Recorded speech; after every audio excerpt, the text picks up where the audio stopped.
અમદાવાદને કોમનવેલ્થ ગેમનું યજમાન પદ મળતા જૂનાગઢના ખેલાડીઓમાં આનંદની લાગણી જોવા મળી છે।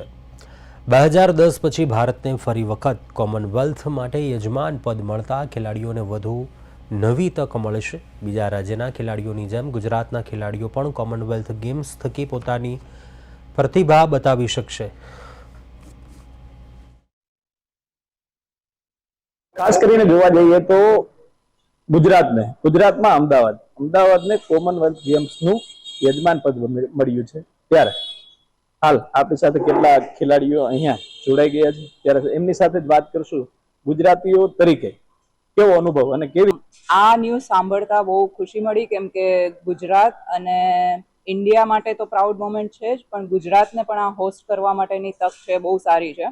ગુજરાત આ સ્પોર્ટ્સમાં આગળ રહ્યું છે, પણ બીજા સ્ટેટ્સ વધારે આગળ હોય છે, તો આ સ્પોર્ટ ઇવેન્ટ અહીંયા યોજાશે તો બહુ જ લાભ થશે અને માણસો પોતાના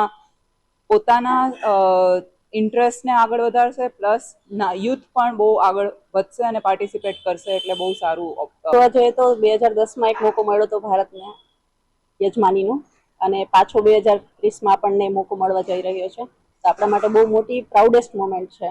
ખાસ કરીને કીધું એમ કે અધર સ્ટેટના જે કંઈ પ્લેયર્સ છે એની બરોબર જવાનો અને પોતાની જાતને સાબિત કરવાનો એક ગુજરાતીઓ માટે આ મોકો છે, અને ચાહું છું કે બધાને આ તક ઝડપવી જોઈએ, વધારેમાં વધારે ખેલાડી પ્રોત્સાહિત થાય। અને As we know that in 2010 we got an opportunity to hold the Commonwealth Games. It was a moment of proud, and today also I am very happy to know that 2030 Commonwealth Games will be also held at Ahmedabad, Gujarat.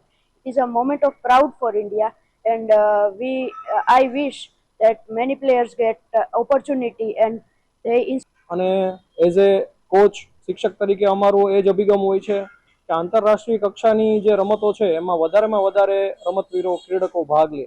હવે એટલું માટે શક્ય નથી બનતું કે એ રમતો છે આપણાથી ઘણી દૂર હોય છે, અને આવક જાવકના જે ખર્ચ હોય છે અને જેટલા દિવસો આપવા પડે સ્પર્ધાને, એને લઈને ઘણા ખેલાડીઓ એમાંથી બાકાત રહી જતા હોય છે।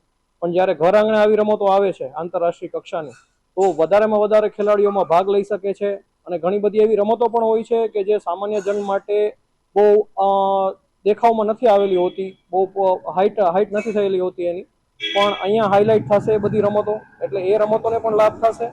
અને અમારે ટ્રેનિંગ માટે જે બાળકોની એક ગંભીરતા જોઈતી હોય છે કે આટલી મોટી કક્ષાની આપણી પાસે સ્પર્ધા આવેલી છે, તો સ્પર્ધકો પાસેથી પણ અમને એ લેવલનું મોટિવેશન માનસિક અને શારીરિક મળતું હોય છે। એટલે શિક્ષકો અને વિદ્યાર્થીઓ બધા જ માટે એક સુવર્ણ અવસર છે, અને આપણે ઝાઝા મેડલ લઈ અને ટોચ ઉપર રહીએ આ સ્પર્ધામાં, એવા પ્રયત્નો અમારા રહેશે। ખાસ કરીને જોવા જઈએ તો જે અમદાવાદમાં આ ગુજરાતીઓને આ તક મળી છે, જે પહેલા દિલ્હી અને હાલ ગુજરાતમાં અમદાવાદમાં જે તક મળી છે, આ લાભ ગુજરાતીઓ અવશ્ય લેશે તેવું ખેલાડીઓનું માનવું છે, અને આગળ જતા ખેલાડીઓને પ્રોત્સાહન મળે તેવું પણ લોકો કહી રહ્યા છે। પ્રદેશ 24 ગુજરાતી યજ્ઞેશ ભટ્ટ।